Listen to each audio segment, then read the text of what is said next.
મિત્રો, આજનો મારો વિષય છે લલિત કલા અને તેના પ્રકારો વિશે. કલા એટલે શું અને લલિત કલા કોને કહેવાય એ વિશે મારો એક જુદો વિડીયો છે જ યુટ્યુબ પર. એટલે આપણે અત્યારે કલામાં નથી પડતા, કલાના પ્રકારોમાં નથી પડતા, એની વ્યાખ્યાઓ પણ નથી જતા. આપણને ખબર છે કે હેગલે અને વર્ડસવર્થે કલા વિશે જે વ્યાખ્યાઓ આપી અને કલાના પ્રકારો વિશે ગંભીરતાથી વિચાર્યું. એમણે કલાના પ્રકાર પણ પાડ્યા, લલિત કલા અને લલિતથી અન્ય બીજી જે છે તે,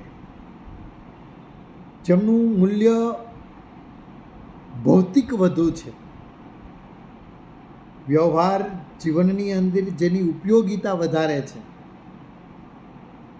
જે કંઈક હેતુ માટે સર્જાયું છે એવું સાહિત્ય, લલિતથી ઇતર એ લલિતેતર. કલાના બે પ્રકાર પાડ્યા એમને. એક લલિત સાહિત્ય જે નિર્હેતુક અને નર્યા આનંદની પ્રાપ્તિ માટે. નિર્હેતુક કહીએ છીએ ત્યારે યાદ રહે કે લલિત કલાના પણ કેટલાક હેતુઓ, કેટલાક પ્રયોજનો છે, પણ એની જુદી વાત.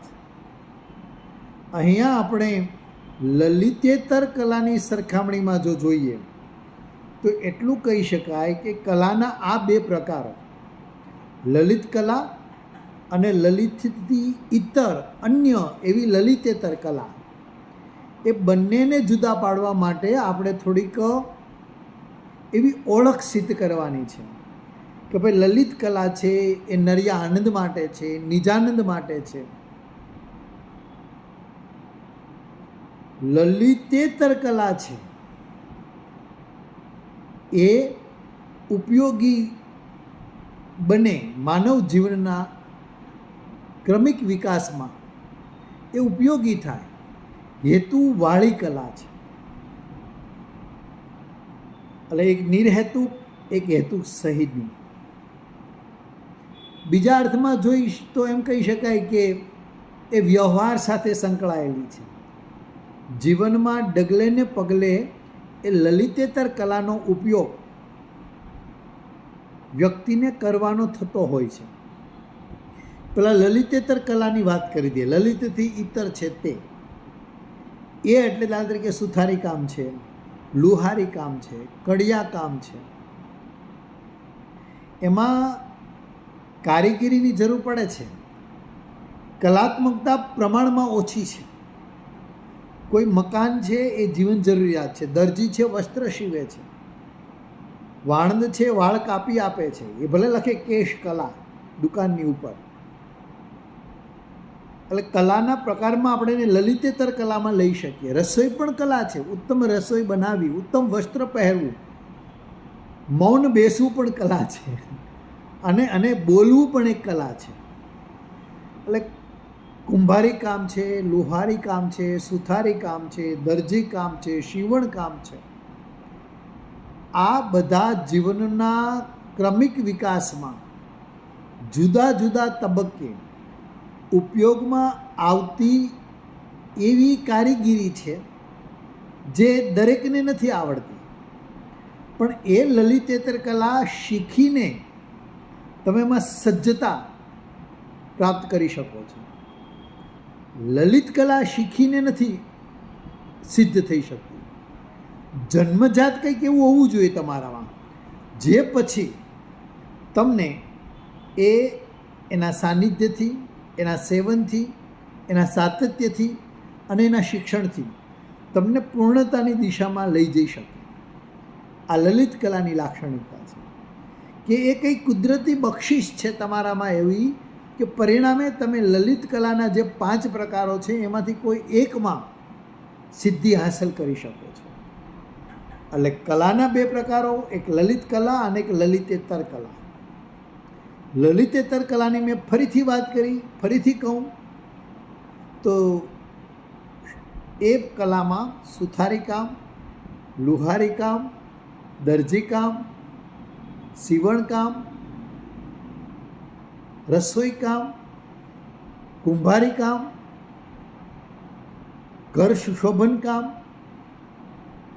રસોઈ કામ, આ પ્રકારની પ્રવૃત્તિઓ જીવન ઉપયોગી અને અર્થોપાર્જન માટે પણ જે અનિવાર્ય છે, અર્થ પ્રાપ્તિ માટે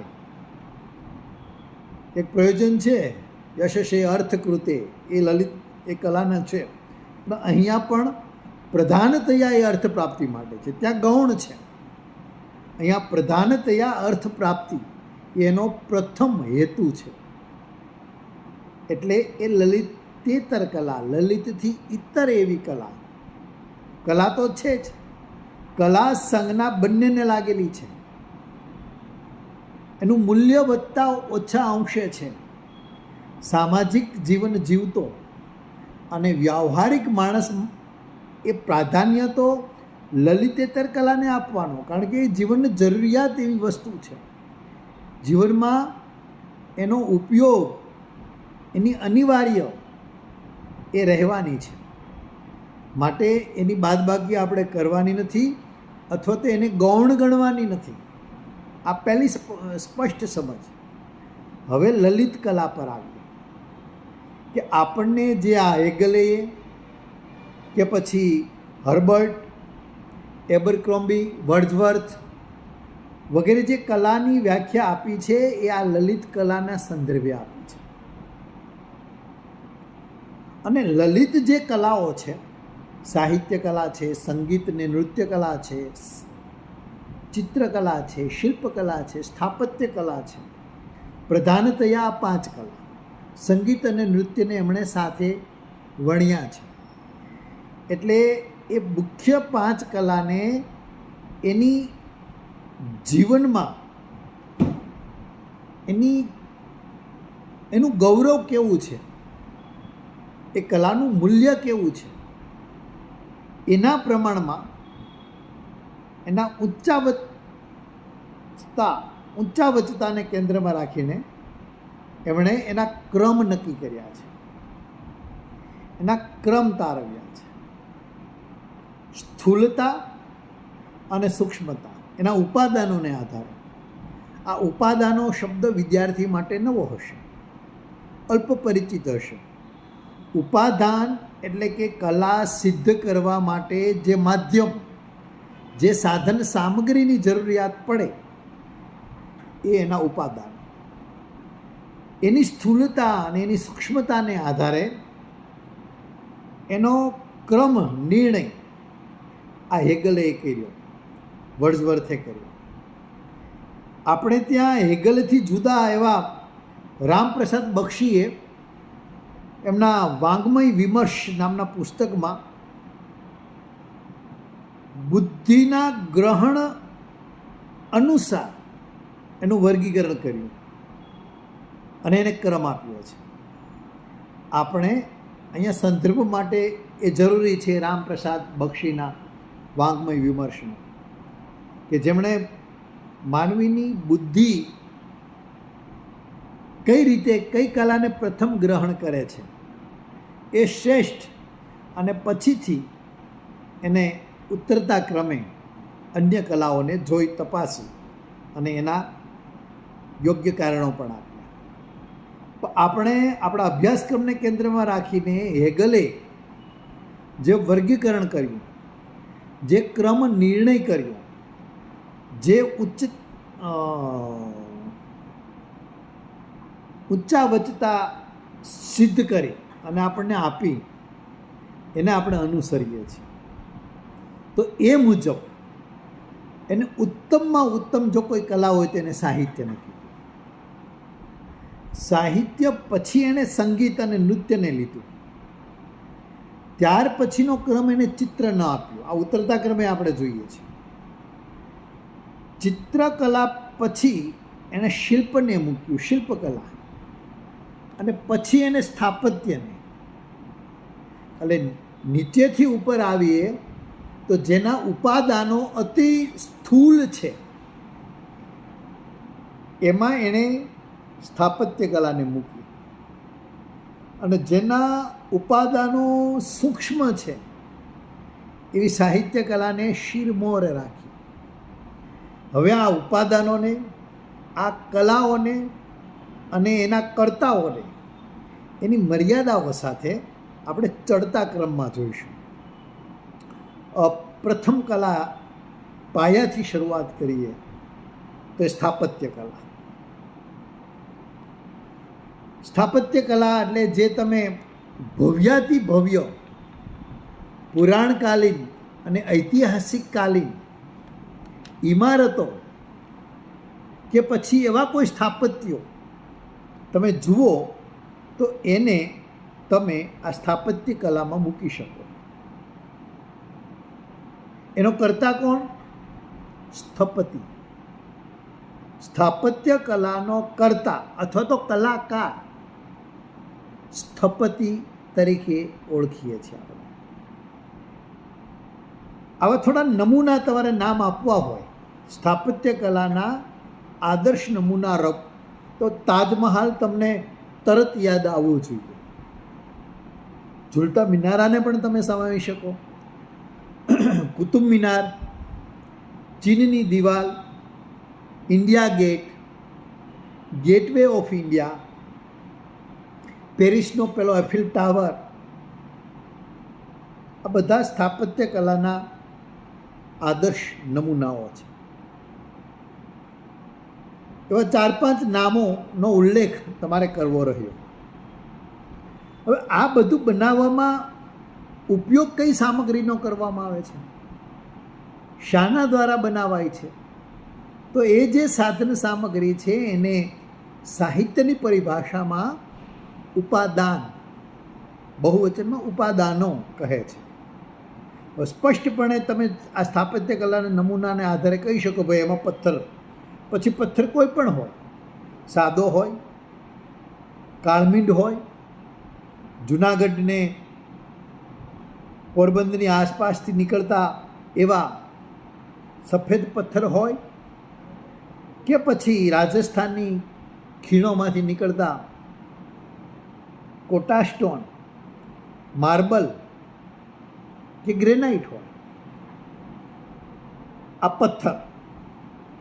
એ ઉપરાંત રેતી, સિમેન્ટ, કોન્ક્રીટ, લોખંડ. પેરિસનો જે ટાવર છે લોખંડમાંથી જ બન્યો છે. આ બધા સ્થાપત્યના નમૂના છે અને આ મેં જે કીધી સામગ્રી એના ઉપાદાન છે. પછી તમે એમાં હથોડી પણ લઈ શકો, ઓળીંબો પણ તમે મૂકી શકો. આ બનાવવા માટે જે કંઈ સાધન સામગ્રીનો ઉપયોગ થાય એને તમે એના ઉપાદાન કહી શકો. એટલે ફરીથી નીચેના ક્રમથી આપણે જોઈએ તો સ્થાપત્ય કલા જેમાં સ્થૂલ ઉપાદાનો વિશેષ માત્રામાં છે, જેને બનાવતા લાંબો અને ઘણો સમય વીતી જાય છે, જેમાં એક જ નહીં અનેક માનવ શક્તિઓની મદદ પડે છે, જરૂર પડે છે. એ કલા એટલે સ્થાપત્ય કલા, જેનો કર્તા અથવા કલાકાર સ્થપતિ અથવા તો આર્કિટેક્ચર અંગ્રેજીમાં આપણે કહીએ છીએ, એ સ્થપતિ. એના ઉપાદાન એટલે કે પથ્થર, રેતી, સિમેન્ટ, કપચી, લોખંડ, લાકડું પણ લઈ શકો એના ઉપર. હવે એની થોડીક મર્યાદાઓ જુઓ કે પહેલી વાત એ છે કે તાજમહાલ છે આપણે ત્યાં, આપણે પિક્ચરમાં જોયો હશે, કોઈ ફોટામાં જોયો હશે, આપણે મોબાઈલના માધ્યમથી કોઈના દ્રશ્યો તમે નિરખ્યા હશે. પણ તમારે પ્રત્યક્ષ એ જોવો હોય તો તમારે આગ્રા જવું જ પડે. એ અહીં ન આવે. એક સ્થળ પર નક્કી છે કે આ અહીંયા જ રહેશે. એટલે તમારે તાજમહાલ જોવા માટે, કુતુબ મિનાર જોવા માટે, ગેટવે ઓફ ઇન્ડિયા જોવા માટે, ચીનની દિવાલ જોવા માટે, પેરિસનો ટાવર જોવા માટે એ સ્થળ પર જવું પડે, અહીંયા ન આવી શકે. બીજી વાત, તમારી પાસે દૃષ્ટિ જોઈએ, આંખ, નજર. કોઈ અંધ વ્યક્તિ છે તો એને એ આગ્રા જશે કે દિલ્હી જશે, ચીન જશે કે પેરિસ જશે, એ નિરખી નહીં શકે.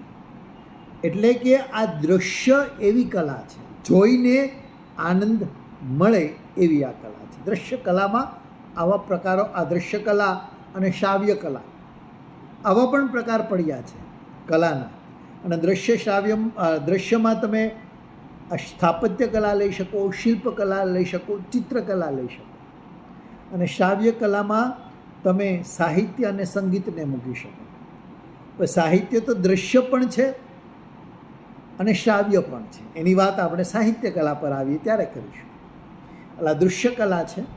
સ્થાપત્ય કલાએ જોઈને આનંદ પ્રાપ્ત થાય છે. સ્થળ પર જવું પડે એની મર્યાદા છે. ખુલ્લામાં એ છે. ઉપર ગગન વિશાળ એટલે તાપ, તડકો અને વરસાદ એની અસર સમયાંતરે એના પર થાય છે. એ પથ્થર હોય તો ઝાંખો પડે છે, પવનમાં એને ઘસારો લાગુ પડે છે, વરસાદમાં એ ભીંજાય છે અને તડકામાં એ સ્થિતિસ્થાપકના ગુણ પણ ધરાવે છે પથ્થર હોય તો. અને લાંબા ગાળે એક કાળ, એક યુગ પછી એમાં પરિવર્તનો આવે છે જે અતિ સૂક્ષ્મ હોય છે, આપણા ધ્યાનમાં નથી આવતા. બીજી વાત, પેલી કુદરતી હોનારત, વાવાઝોડું આવ્યું, એફિલ ટાવર પડી શકે, ધરતીકંપ થયો, કુતુબ મિનાર કે તાજમહાલ તૂટી શકે, પૂર હોનાર, યમુના નદીને કિનારે આ તાજમહાલ છે, પૂર હોનારતમાં એ તણાઈ શકે. માનવ સર્જિત હોનારતો પણ છે. કોઈ બોમ્બ ફૂંકી દે, કોઈ સમૂહ તોડો હથોડાને લઈને જાય અને તોડી નાખે, ધ્વંસ કરી દે, માનવ સર્જિત. કોઈ આગ લગાડી દે, આગ લાગી પણ જાય, આગ લગાડી પણ દેવાય. આ એના ભયસ્થાનો અથવા તો એની મર્યાદા છે. એટલે કે આ કલા સમયાંતરે નાશવંત છે, નાશ પામવાની છે. શિલ્પકલા પછીના ક્રમે. શિલ્પકલાના કલાકારને, એના કર્તાને શિલ્પી કહેવાય અંગ્રેજીમાં. એના ઉપાદાનો બહુ સામાન્ય છે. પથ્થર અથવા તો લાકડું, કાસ્ટ. પથ્થર મજબૂત હોવો જોઈએ, મક્કમ હોવો જોઈએ, સોલિડ હોવો જોઈએ, એ પૂર્વ શરત છે. અને પછી છીણી અને હથોડી. કલાકાર રૂમમાં બેસીને પણ શિલ્પનું સર્જન કરી શકે. એક વ્યક્તિ દ્વારા પણ આ કલા નિર્માણ પામી શકે. અનેકોની જરૂર નથી. સ્થાપત્યમાં તો કેટલું માનવ બળ જોડાય અને કેટલી માનવ કલાકો ખર્ચાય ત્યારે એક ઇમારત, એક સ્થાપત્ય નિર્માણ પામે છે. સમયમાં, શક્તિમાં અને સમૂહમાં પણ જે ઓછામાં ઓછી સ્થાપત્યની સરખામણીમાં ઓછો સમય લે છે, ઓછી શક્તિ ખર્ચાય છે, એ શિલ્પકલા છે. શિલ્પી એક રૂમમાં બેસી ટાંકણી હથોડીથી નક્કી કરેલા પથ્થરને ચોક્કસ સમયની અંદર એક મૂર્તિ નિર્માણ કરી શકે. એ પ્લાસ્ટર ઓફ પેરિસનું પણ બને, પણ એ બીબા ઢાળમાં બને. મુખ્યત્વે પથ્થર અને પછી કાસ્ટ કે પછી કોઈ એવી ધાતુ, પંચધાતુમાંથી પણ પ્રતિમાઓ બને છે. પણ આ જે શિલ્પો છે આપણે ત્યાં હવે તો ગુજરાતમાં જ સ્ટેચ્યુ ઓફ યુનિટી લોખંડમાંથી બનાવવામાં આવ્યું છે. સરદાર પટેલની વિરાટ પ્રતિમા. એ ઉપરાંત પણ શિલ્પકલાના કેટલાક દ્રષ્ટાંતો. સ્ટેચ્યુ ઓફ લિબર્ટી અમેરિકામાં, એ પ્રતિમા હાથમાં મશાલ લઈને ઊભેલી સ્ત્રી, એ પ્રતિમા statue of unity, statue of liberty. ગુજરાતમાં સ્ટેચ્યુ ઓફ યુનિટી છે. હજુ ઘણી વિરાટ પ્રતિમાઓ બની રહી છે. દરેક નગરમાં ગાંધીજી, સરદાર, સુભાષચંદ્ર બોઝ કે પછી ગામની કોઈ એવી શ્રેષ્ઠી, કોઈ એવા શ્રેષ્ઠીની પ્રતિમા તમને ચોકમાં કે કોઈ સમૂહ જાહેર સ્થળોએ જોવા મળતી હશે. એ શિલ્પકલાના દ્રષ્ટાંત છે. શિલ્પકલાની પણ મર્યાદા જે સ્થાપત્ય કલાને છે એ જ છે. કુદરતી વાતાવરણ એટલે કે તડકો, ટાઢ અને વરસાદ, કુદરતી હોનારતો, પૂર, ધરતીકંપ અને વાવાઝોડું, માનવસર્જી હોનારતો એટલે કે આગ, પથ્થરમારો, તોફાનો અને એ દ્વારા એને પહોંચતું નુકસાન, એ પણ એની પણ એક મર્યાદા છે. એ જ્યાં છે ત્યાં તમારે જોવા જવું પડે. એ સ્થળની મર્યાદા છે. શિલ્પકલા પણ દ્રશ્ય કલાનો જ એક પ્રકાર છે. પ્રમાણમાં એ મૂવેબલ છે. શિલ્પ એક જગ્યાએ બનાવો અને પછી બીજી જગ્યાએ શિફ્ટેડ થઈ શકે. અનેક ભાગમાં એ બનાવીને પછી દરેક ભાગને જોડવામાં આવે. સરદાર પટેલની પ્રતિમા એમાંની એક છે. પણ સમયની અને કુદરતી પરિબળોની અસર એના પર થાય છે ને, પરિણામે એ પણ નાશવંત છે. એના ઉપાદાનો મેં તમને કીધું એમ પથ્થર, ઈંટ અથવા તો ધાતુ, કાષ્ઠ અને છીણી હથોડી જેવા એના ઉપાદાનો એની સામગ્રીમાં આવે છે. ત્રીજી કલા ચિત્રકલા છે. ઉપાદાનો જુઓ, પહેલાંની સરખામણીમાં ઓછા છે. તમે એક બેગમાં પણ એક કાગળ લઈને જઈ શકો, એક સ્થળે એક જગ્યાએ બેસીને થોડી કલાકોની અંદર એક સરસ મજાનું ચિત્ર, છોટે રેખાચિત્ર નિર્માણ કરી શકો. એના ઉપાદાનોમાં શું છે? કાગળ છે, કાપડ અથવા તો કેનવાસ છે, એક સરફેસ દિવાલ હોય વ્યવસ્થિત, તેની ઉપર પણ ચિત્ર થઈ શકે. ધરતી ઉપર પણ ટાઇલ્સ વ્યવસ્થિત હોય તેની ઉપર પણ ચિત્ર દોરી શકાય છે. ખુલ્લા મેદાનમાં જમીનને લેવલ કરીને એની ઉપર પણ વિશાળકાય એવું ચિત્ર નિર્માણ કરી શકાય છે. એટલે પ્રમાણમાં ચિત્રકલાના ઉપાદાનો શિલ્પકલા અને સ્થાપત્ય કલા કરતાં ઓછા છે. કાગળ, કાપડ, canvas, pen, pencil, rubber, colour અને બ્રશ, પીછી, આ એના ઉપાદાનો છે. એક કલાકાર કેટલીક કલાકોમાં કે કેટલાક દિવસોમાં ચિત્ર સર્જી શકે છે. એ સપાટ હોવા છતાં પણ એને ઊંડાણ આપી શકે છે. એ પ્રકાશમાં હોવા છતાં પણ એ અંધકાર દર્શાવી શકે છે. એ જમીન પર હોવા છતાં પણ એની ઊંચાઈનો અહેસાસ કરાવી શકે છે. આ ચિત્રકલાની સપાટ હોવા છતાં પણ તમને એમાં એક આ ગતિશીલતા, પ્રવાહિતા, ઊંડાણ, ઊંચાઈ, વાતો પવન હોય એવો પણ અનુભવ થઈ શકે. શિલ્પમાં પણ આવું ઓછું છે. સ્થાપત્યમાં તમારે શક્ય જ નથી ગતિશીલતા, પણ શિલ્પમાં હજુ છે. કોઈ મૂર્તિ આવી રીતે આમ ગાંધીજીની હાથમાં લાકડીઓ, એક લાકડી લઈને આગળ છે ઝૂકેલા હોય, પાછળનો પગ છે જ ઊંચો હોય, તેમાં જ તમે ગતિશીલતાનો આભાસ કરી શકો. શિલ્પમાં, શિલ્પકલામાં આભાસ થાય. ચિત્રમાં પણ આવો આભાસ નિર્માણ કરવું શક્ય છે. એટલે ચિત્રકલા આવું આભાસ ઊભું કરી શકે. ચિત્રકલા તમને અંધારામાં ઉજાસ અને ઉજાસમાં અંધકારનો અહેસાસ કરાવી શકે. મેં તમને કીધું કે જાહેરમાં એ ઊંડાણ ધરતી પર હોય છતાં એક ઊંચાઈ સિદ્ધ કરી શકે. ચિત્ર ધરતી પર દોરાયેલું છે, પણ એમાં માની લો કે પર્વતો, હિમાલય કે ગિરનાર આલેખ્યો હોય, તેની ઊંચાઈને તમે અનુભવી શકો. સમુદ્રની ગહનતા, પર્વતની ઊંચાઈ, વૃક્ષની હરિયાળી, રણની ગતિશીલતા, સ્ત્રીનું લાલિત્ય, પુરુષનું પૌરુષ, આ ચિત્ર દ્વારા પ્રત્યક્ષ કરવાનું સામર્થ્ય એ કલાકારને છે ને, એ કલાકારને આપણે ચિત્રકાર કહીએ છીએ. એની પણ મર્યાદા છે. કાગળ છે, ફાટી જાય, કાપડ પણ ફાટી જાય, કેનવાસ તૂટી ફાટી જાય, દિવાલ ક્યારેક પડી જાય, પવનની એની અસર થાય. અજંતા ઇલોરાની ગુફાઓ છે આપણી પાસે, ચિત્રના ઉત્તમ નમૂનારૂપ.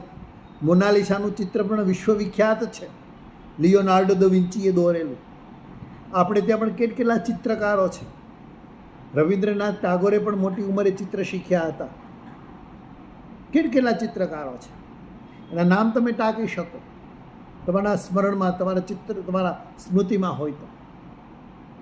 રાજા રવિ વર્મા ઉત્તમ ચિત્રકાર, દેવદેવીઓની જે તસવીરો આપી, છબીઓ આપી ચિત્ર દ્વારા, અને પછી ઘર ઘરમાં સ્થાન પામી.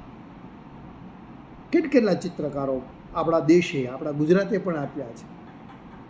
તો એ જ ચિત્રની મર્યાદા છે ફાટી જવું, તૂટી જવું, રંગ ઉડી જવા, પાણી ઢોળાઈ જવું, રંગ ઢોળાઈ જવું, કોઈ બગાડી નાખે, કોઈ ચોરી પણ જાય. ચિત્ર સરસ મજાનું છે, ચોરાઈ જાય, બની શકે છે, કારણ કે એની એક મર્યાદા છે. અમુક મોટુંથી મોટું ચિત્ર ન બની શકે. એટલે ઇઝી ટુ મૂવ છે, એને લઈ જવું કે લાવવું સરળ છે. કોઈ ચિત્ર છે, અમેરિકાનો કોઈ ચિત્રકાર છે, એને કોઈ ચિત્ર દોર્યું છે અને એ આવતો એને સાથે લેતા આવે તો એ શક્ય છે કે તમે બેસીને જોઈ શકો. ઉપરની બંને કલાની જેમ એ દ્રશ્ય કલામાં નહીં આવે. અરે એ દ્રશ્ય કલામાં જ આવશે, કારણ કે જોઈને આનંદ પામી શકે, એને અનુભવી શકાય છે. આનંદ પ્રાપ્તિ જ છે, પ્રમુખ હેતુ આનંદનો છે આ કલાઓનો. ચિત્રકલા પણ દ્રશ્ય કલાનો જ એક ભાગ છે, જોઈને એને માણી શકાય છે. ચક્ષુહીન વ્યક્તિ આ 3 કલાને પ્રત્યક્ષ, આ શિલ્પકલાને તમે કહી શકો એ મૂર્તિને હાથ ફેરવી અને નક્કી કરી શકે કે માનવની આકૃતિ છે કે પશુની છે. પણ છતાંય માનવની આકૃતિ એ રામ છે કે કૃષ્ણ છે, સિવાય કે એના હાથમાં ત્રિશૂળ છે એવું જુએ, અનુભવે, હાથ ફેરવતા ફેરવતા, બંસરી છે કે સુદર્શન છે, ધનુષ છે, તો એ ધનુષ વધારી રામ છે કે પરશુરામ છે, આ કરવું બહુ અઘરું છે. શિલ્પકલામાં એક એ શક્યતા છે, પણ એની પણ મર્યાદા છે. મેં તમને કીધું 3 કલાની ચોથી, એટલે એના ક્રમ ચડિયાતા ક્રમમાં આપણે લઈએ છીએ. એટલે એ છે સંગીત અને નૃત્યને. આપણે ત્યાં કેટલાક લોકોએ નૃત્યને સંગીતથી આગળ મૂકી છે, કેટલાક સંગીત અને નૃત્યને બંનેને સમાન ગણે છે, એક જ કલાના 2 ભાગ ગણે છે. અને એ સંગીત, એનું ઉપાદાન સૂર છે, ધ્વનિ છે, નાદ છે. એમાં કંઠિત નાદ, ગળામાંથી નીકળતો ધ્વનિ, ગીત ગાઈને. કેટલા આપણે ત્યાં સુરીલા કંઠ ધરાવતા ગાયકો થઈ ગયા. એના કલાકારને તમે સંગીતકાર, નૃત્યકાર કહી શકો, ગાયક કહી શકો. એના અન્ય ઉપાદાનોમાં વાજિંત્રો છે, તબલા છે, ઢોલક છે, મૃદંગ છે, હાર્મોનિયમ એટલે કે પેલા પેટી વાજુ એ છે, માઉથ જે વગાડે છે. કેટલા એના સંગીતના જે ઉપાદાનોમાં આવે છે એ બધા જ મંજીરા છે, ખંજરી છે, કરતાલ છે. નરસિંહની કરતાલ આપણને યાદ હોવી જોઈએ. મીરાનો એક તારો છે. પણ એ જે નાદ છે, એ જે સૂર છે, એ સનાતન છે, એ ચિરંજીવ છે, એ સૂક્ષ્મ છે. તબલું કદાચ વાતાવરણની અંદર ઢીલું થઈ જાય અને એનું ચામડું નરમ બને, હાર્મોનિયમનો તાર તૂટી જાય, બંસરીના છિદ્રો પુરાઈ જાય, આવું બની શકે. નાદમાં પણ ગળાની ખિસખીચ, તબિયત સારી ના હોય તો સારો સૂર ન વ્યક્ત થઈ શકે. એની મર્યાદા છે. એ સંગીતકાર, એ ગાયક, એ નૃત્યકાર એ કલાને, સંગીત કલાને આ રીતે. છતાં અન્ય કલાઓની સરખામણીમાં આ કલા વિશેષ સૂક્ષ્મ છે. ઉપર જે 4 કલાઓને આપણે જોઈએ, સંગીતનો જાદુ પણ છે. સંગીતથી એમ પણ કહેવાય છે કે ગાયો દૂધ વધુ આપે છે, બાળક શાંત થઈ જાય છે. માનું આલરડું શું છે? ભલે શબ્દ ન સમજતો હોય, તાજું જન્મેલું બાળક કે 2-4 મહિનાનું બાળક, માં ગાઈ રહી છે આલરડું, એનો લય, એનો તાન, એનો સૂર, એનો નાદ બાળકને સુરાવી પણ દે છે, અને રડતો બાળક હસવા પણ લાગે છે. એક તાકાત છે સંગીતની. એના અર્થ ભલે કોઈ હાર્મોનિયમ વગાડતું હોય કે કોઈ સૂર વ્યક્ત કરતું હોય, અજી રૂઠ કર તુમ કહા જાએગા, જહાં જાએગા હમે પાએગા, એનો કોઈ સૂર એમ કહેતો હોય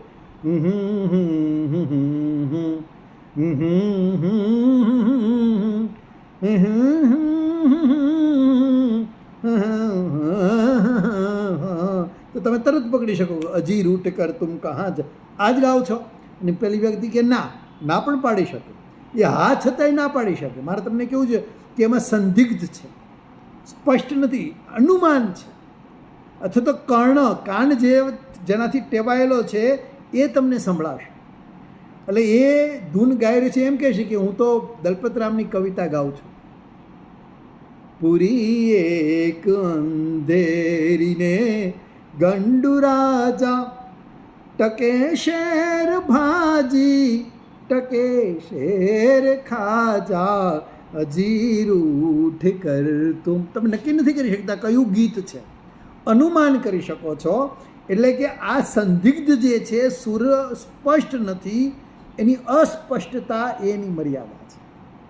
ગમે એટલા અસરકારક, પ્રભાવક, લેટેસ્ટ, અત્યાધુનિક જેને કહેવાય એવો સંગીતનું સાધન તમે લઈ આવશો તો એ સાધનમાંથી તમે સમુદ્રના મોજાઓનો, પવનની લહેરખીઓનો, વાવાઝોડાની ગતિનો, સિંહની ગર્જનાનો, વાદળનો ગળગડાટ, આ બધું જ હુબહુ શ્રવણભોગ્ય બનાવી શકતા હોવા છતાં પણ એની એક મર્યાદા છે કે એ અમુક અંશે તો અસ્પષ્ટ કે સંદિગ્ધ રહી જવાનું. અને ત્યારે એ જ રાગમાં કે એ જ સૂરમાં લખાયેલી બીજું ગીત હોવાનું કોઈ કહી શકે. સંગીતની મર્યાદા, સૂક્ષ્મતા પછી પણ મર્યાદા, એનો તાર તૂટી શકે, એનું ચામડું ફાટી શકે, ગળામાં ખીચકીચ થઈ શકે અને વ્યક્તિ અસરદાર ન ગાઈ શકે. નાચતા નાચતા ઘૂંઘરું તૂટી જાય, પગમાં મોચ આવી જાય, કમરમાં મોચ આવી જાય, આવું બની શકે. સરસ મજાનું નૃત્ય ચાલી રહ્યું છે અને લાઇટ જતી રહે રાતના સમયમાં, રસભંગ થાય. આ એની મર્યાદા પણ પ્રમાણમાં પહેલી કલાઓની સરખામણીમાં ઓછી છે ખરા, એની મર્યાદા છે પણ પ્રમાણમાં પહેલાંની સરખામણીમાં ઓછી છે. અને હવે એટલે કે સાહિત્ય કલા સૂક્ષ્મતાની બાબતમાં, ઉપાદાનની બાબતમાં કે ભોગ્યતાની બાબતમાં એ સર્વોચ્ચ છે. કેમ છે એની વાત પણ આપણે કરીશું. મારે તમને એમ કહેવાનું હતું કે પ્રથમ 3 કલાઓ જે દૃશ્ય કલા હતી, સંગીત કલા એ દૃશ્ય કલા નથી રહેતી, એ શ્રાવ્ય કલા બને છે. ચક્ષુહીન વ્યક્તિ પણ સંગીત, આપણે ત્યાં સુરદાસ એનું ઉત્તમ દ્રષ્ટાંત છે. લક્ષ્મણ બાપુ ભજન ગાતા, આંખ નહોતી એમને પણ દૃષ્ટિ હતી ભજનને પામવાની અને પારખવાની, એની પાસે કંઠ હતો. આપણે પણ ઘણી વખત તમે જોજો, કોઈ મોબાઈલમાં, કોઈ રેડિયો પર, કોઈ ટીવી પર કે કોઈ એવી ધૂન વગડતી હોય ત્યારે આપણે આંખો બંધ કરીને એને સાંભળીએ છીએ. એ જોવાની નહીં, સાંભળવાની કલા છે. એટલે એને શ્રાવ્ય કોટીની કલા કહેવાય છે. હવે મારે તમને વાત કરવાની છે કે સાહિત્ય કલા છે, એમાં આ બંને માધ્યમોની શક્યતા છે. અંધ વ્યક્તિ છે એ સાંભળીને, કવિતા સાંભળીને, વાર્તા સાંભળીને, નવલકથા સાંભળીને, નાટક સાંભળીને એનો આનંદ લઈ શકે છે. અને બધીર માણસ એને જોઈને, દ્રશ્યો જોઈને, ભજવાતા જોઈને એને માણી શકે છે. તો આ બબ્બે માધ્યમો જે કલાને સહજ સાધ્ય છે, અથવા તો બબ્બે માધ્યમોથી જે કલા સહજ સાધ્ય છે, પરિણામે શ્રેષ્ઠ છે. એનું ઉપાદાન સૂક્ષ્માતિ સૂક્ષ્મ છે.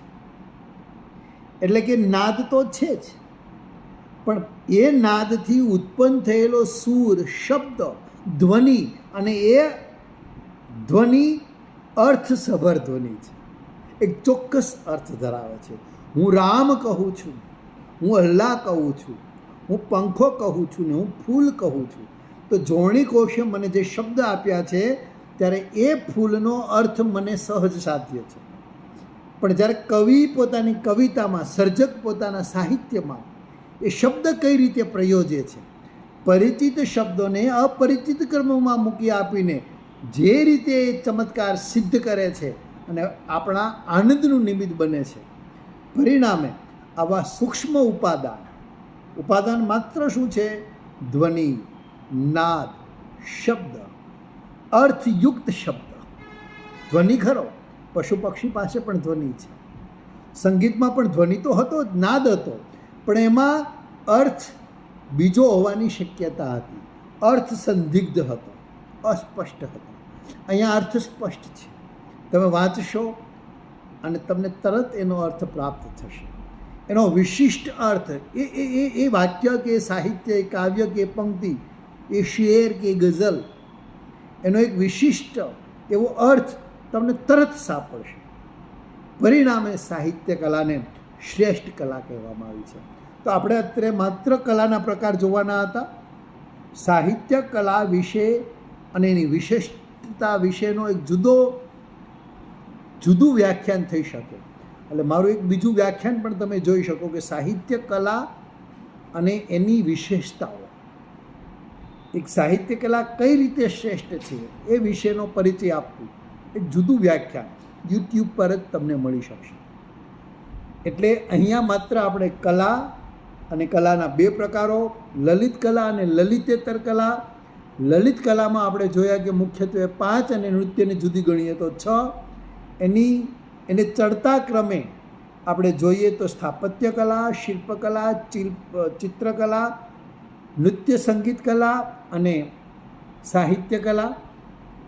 એના કલાકારને સ્થાપત્ય કલાના કલાકારને સ્થપતિ, શિલ્પકલાના કલાકારને શિલ્પી, ચિત્રકલાના કલાકારને ચિત્રકાર, નૃત્ય કલાના કલાકારને નૃત્યકાર, સંગીત કલાના કલાકારને સંગીતકાર અને સાહિત્યકાર.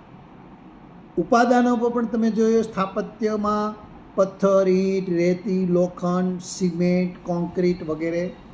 લોખંડ પણ એમાં આવી ગયું. શિલ્પમાં પથ્થર, ધાતુ, કાસ્ટ, પ્લાસ્ટર ઓફ પેરિસ.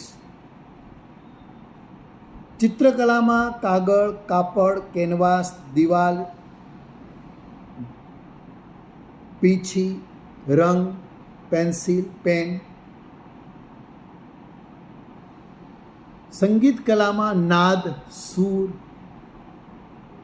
અને સંગીતના સાધનો, એના ઉપાદાનો, તબલા, હાર્મોનિયમ, મંજીરા, ખંજરી, કરતાલ, મૃદંગ, ઢોલ, નગારું, ઘણા.